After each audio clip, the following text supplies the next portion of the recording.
La région du centre-ville nous tient à cœur. Il ne s'agit pas d'un quartier résidentiel ni même commercial, mais c'est un quartier tout d'abord qui a beaucoup de souvenirs pour nous, qui représente beaucoup de souvenirs. C'est un quartier qui a son aspect architectural très particulier. Et quand je parle de souvenirs, car à un certain moment, où il y a plusieurs années, quand il n'y avait pas autant de nouveaux quartiers, le centre-ville était le pivot de la ville du Caire. C'est là où les gens sortaient, c'est là où les gens faisaient leurs achats et c'est là où les gens habitaient aussi, avec des immeubles inédits, ayant des aspects architecturaux de grande valeur esthétique. Un projet a été lancé, un projet de rénovation du centre-ville. Mais le centre-ville a une histoire. Et pour relater cette histoire, nous avons le plaisir d'avoir avec nous Monsieur Ahmed El Bendari, qui est historien de l'architecture moderne en Égypte. Monsieur Ahmed El Bendari, bonjour et bienvenue avec nous. Bonjour.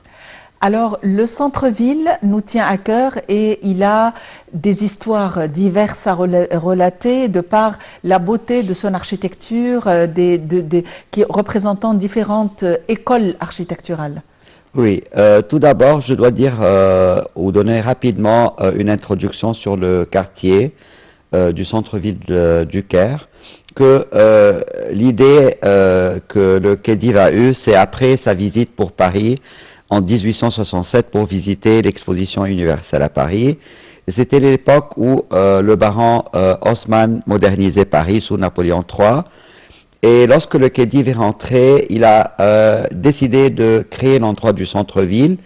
Et là, je dois dire, parce qu'il y a un cliché qui mentionne que le baron Haussmann a fait le plan urbain du centre-ville, non. C'était la compagnie anonyme des eaux en Égypte, supervisée par le ministre Ali Moubarak Pacha, qui ont fait le plan urbain du centre-ville suivant l'expérience haussmannienne. C'est-à-dire qu'on a des ronds-points où les rues s'étoilent dans le rond-point.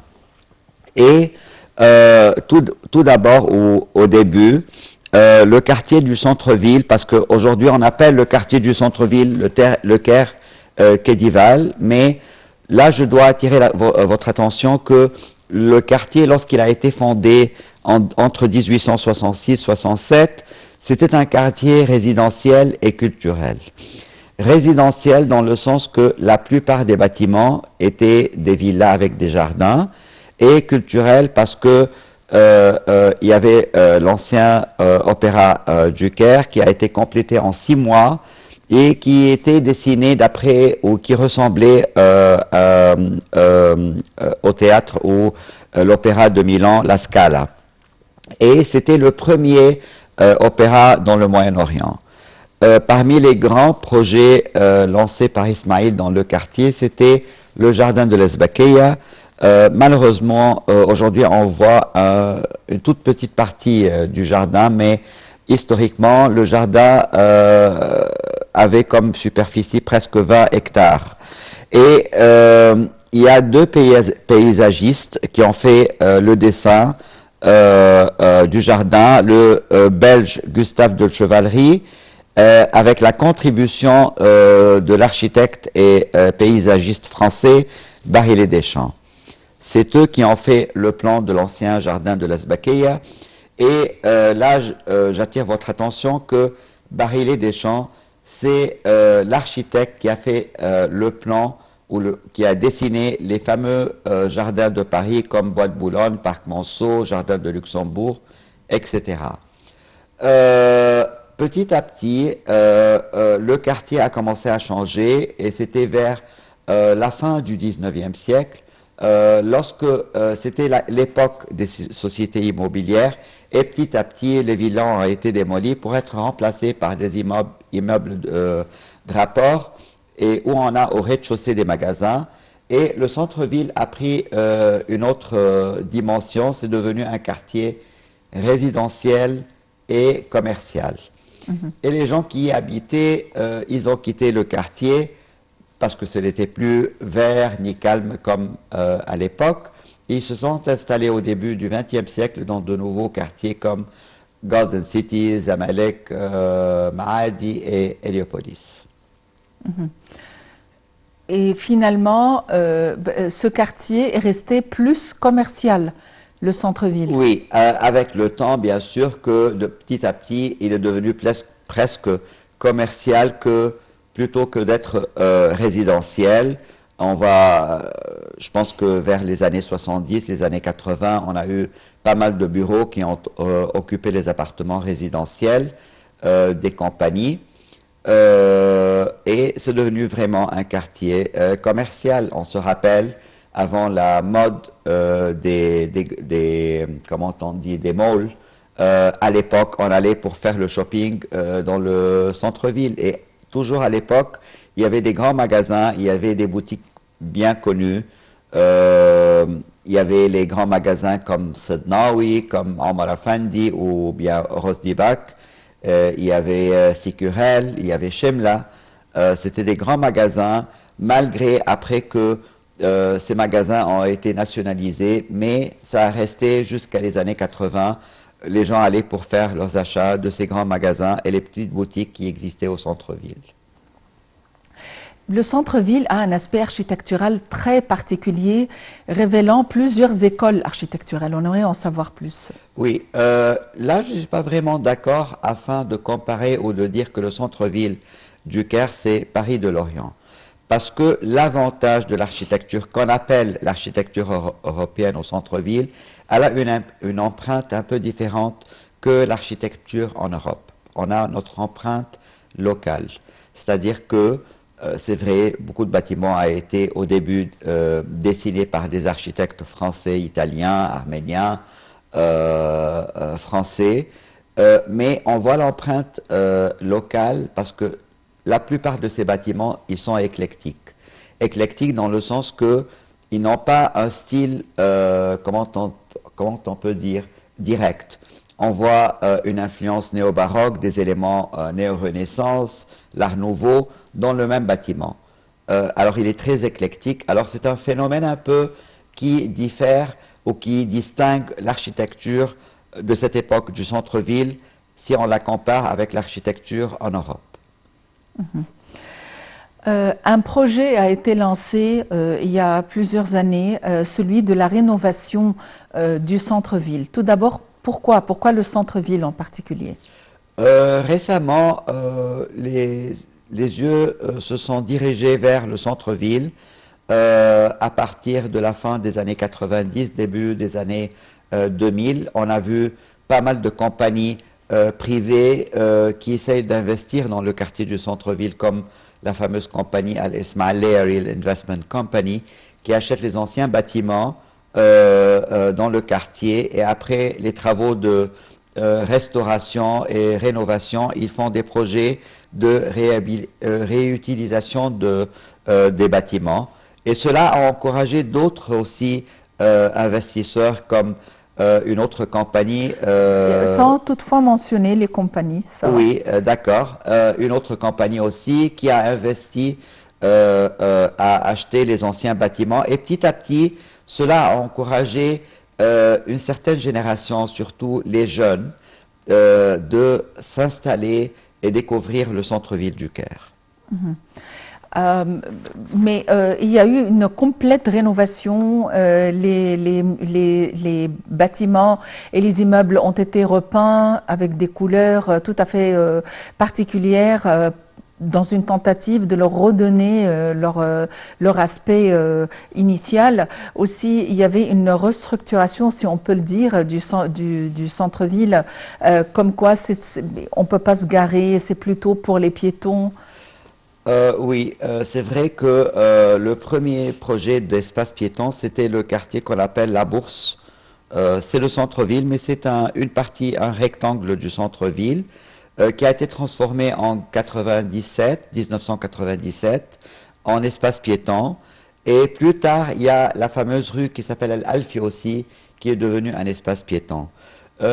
J'espère bien qu'on aura dans le futur plus d'espaces piétons afin d'en profiter, d'admirer les bâtiments et de faire une bonne marche dans le centre-ville.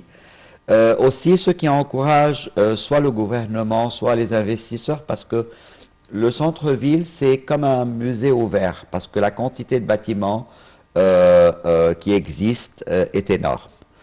Et on voit récemment, oui, que le gouvernement, elle donne une importance afin de renouveler le centre-ville. Et récemment, on voit un effort qui est bien respecté dans le sens qu'ils essayent de revivre les façades des bâtiments, c'est-à-dire maintenant, ils nous ont donné un code pour les devantures ou les façades des magasins afin de ne pas gâcher la beauté des bâtiments.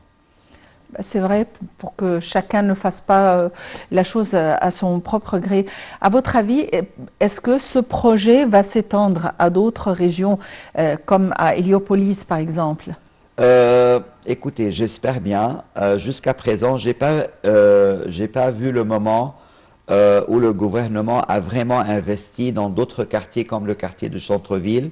C'est pas la première fois que j'assiste dans votre programme et toujours je lance un appel quand s'en occupe d'autres quartiers, soit sur le niveau du Caire ou d'autres grandes villes. Parce que le Caire Khedivial, c'est pas uniquement le centre-ville, on a d'autres quartiers, que ce soit Abbasiyya, Héliopolis, Zamalek, Garden City, il y a des chefs-d'œuvre, des trésors, et j'aimerais bien que, c'est vrai qu'à Héliopolis, il y a eu dans le coin qui s'appelle La Courbe, El Korba, il y a eu un effort de renouveler les façades des bâtiments, mais j'espère bien que cela touche d'autres quartiers sur le niveau du Caire, parce que malheureusement aussi, la fin de étendre ou lier des banlieues avec d'autres et faisant des ponts, il y a eu pas mal de démolitions, surtout sur le niveau de la Cité des Morts. Là, c'est vraiment un appel afin de prendre soin de cet endroit-là, parce qu'il y a des chefs-d'œuvre, des trésors, c'est notre histoire, on a des personnalités qui sont enterrés là-bas et qui font partie de notre histoire. Héliopolis aussi nous fait penser au centre-ville parce que les bâtiments ont une architecture très particulière aussi. Et il y a une histoire aussi à la création d'Héliopolis. Et vous avez bien mentionné la courbe qui est à l'origine de l'appellation actuelle qui est Al-Kourba. Oui. Est-ce que vous avez quand même quelque chose à nous dire quant à cette dérivation? Oui, j'aimerais bien qu'on prenne Héliopolis comme un exemple dans le sens si on veut faire une ville satellite. Parce que Héliopolis, on regarde aujourd'hui Héliopolis comme un quartier, mais à l'époque, lorsque le fameux le baron Empin, le Belge, qui a décidé de fonder Héliopolis en 1906, c'était en plein désert. Et il voulait faire une banlieue, pas un quartier. Et les étapes qu'il a suivies afin de faire cette banlieue, tout a été bien organisé parce que premièrement, il a fait une station d'électricité, des générateurs dans le quartier de Choubra et des Merdèches afin de nourrir le quartier avec l'électricité. Et puis, il a tracé les lignes de tramway et de métro comme deuxième phase. Troisièmement, il a commencé à planter des arbres. Et quatrièmement, il a commencé à faire les constructions. Et ça a été divisé, il y avait le quartier des ouvriers, le quartier... il y avait une variation de classes qui y habitaient Héliopolis. Par exemple, la courbe, ça vient du mot corba, ça vient du mot italien qui veut dire la courbe. Et là, on regarde qu'il y a une architecture. Excusez-moi, est-ce que ceci est lié à l'architecture parce qu'il y a beaucoup d'arcs? Non, la courbe, c'est parce que l'endroit, elle prend un peu la forme d'une courbe, mais arrivant à l'architecture, la plupart des bâtiments ont été dessinés par deux architectes, le français Alexandre Marcel et le belge Ernest Jaspard, et qui ont été faits à travers la compagnie d'Héliopolis fondée par le baron Empin en 1905. Et en bref, c'est une architecture un peu néo-mamelouk avec une empreinte mauresque. Alors, les bâtiments se distinguent par les arcades, ceux qui abritent les gens de la chaleur de l'été et en hiver de la pluie. Et on voit que c'est une architecture qui est vraiment convenable à un climat un peu désertique, parce que je parle de 1906. C'est vrai, oui, il n'y avait Oui. pas autant de bâtiments autour et autant de verdure. Oui. Aussi, il y a eu quand même un projet de rénovation concernant la région d'Al-Fustat, si on peut le dire, qui est considéré comme le complexe des religions, étant donné qu'il y a une synagogue, une église, l'église suspendue, et il y a la mosquée de Amr ibn al-As. Donc là aussi, ça nous fait penser tous ces projets de rénovation qui ravivent un peu tous les trésors que le Caire abrite. Oui, c'est vrai qu'il y a aussi un intérêt afin de restaurer le Caire copte, si on veut le dire, au Fustat, comme vous l'avez mentionné. C'est un complexe qui a beaucoup d'églises, etc. Il y a la mosquée de Amr ibn al-As, mais sur le même niveau, si on veut comparer, et si on veut s'intéresser aussi à le quartier de Daher. Le quartier de Daher, c'était un quartier très cosmopolite. Il y a une diversité de synagogues qui sont toujours là, et une diversité d'églises. Et malheureusement, il y a beaucoup de bâtiments, de monuments, que ce soit des synagogues ou des églises, qui ne sont pas classés comme monuments et qui ont besoin d'un intérêt afin de restaurer ces bâtiments. Et ça peut être équivalent à Fustat. De toutes les manières, le Caire, ça a été appelé la ville des 1000 minarets. Ouais. Je pense qu'à l'heure actuelle, il y en a beaucoup plus. Oui, je pense que c'était une appellation qui a eu lieu dans les années 70, je pense. Mais si bien sûr on veut compter le nombre de minarets, parce que aussi pour le patrimoine des monuments islamiques ou historiques, on connaît, il y a la mosquée Sultan Hassan ibn Touloun, etc. Mais il y en a des trésors et plein de monuments de cette époque dans divers quartiers. Par exemple, pas loin de ce bâtiment de la télévision, il y a dans le quartier de Boulay, il y a pas mal de monuments qui datent de l'époque ottomane. Monsieur Ahmed El Benderi, vous êtes historien de l'architecture moderne en Égypte. Je vous remercie infiniment pour ces informations de taille, pour ce tour que vous nous avez fait faire durant cette matinée. Je vous en prie, ça m'avait vraiment grand plaisir. Eh bien, le Caire abrite énormément de trésors. Le Caire a toujours ses secrets. Et quand on parle uniquement du Caire, on ne peut pas oublier les autres villes. Mais disons que le Caire et surtout le centre-ville nous tient à cœur. Merci de nous avoir suivis. Une très bonne journée et à la prochaine.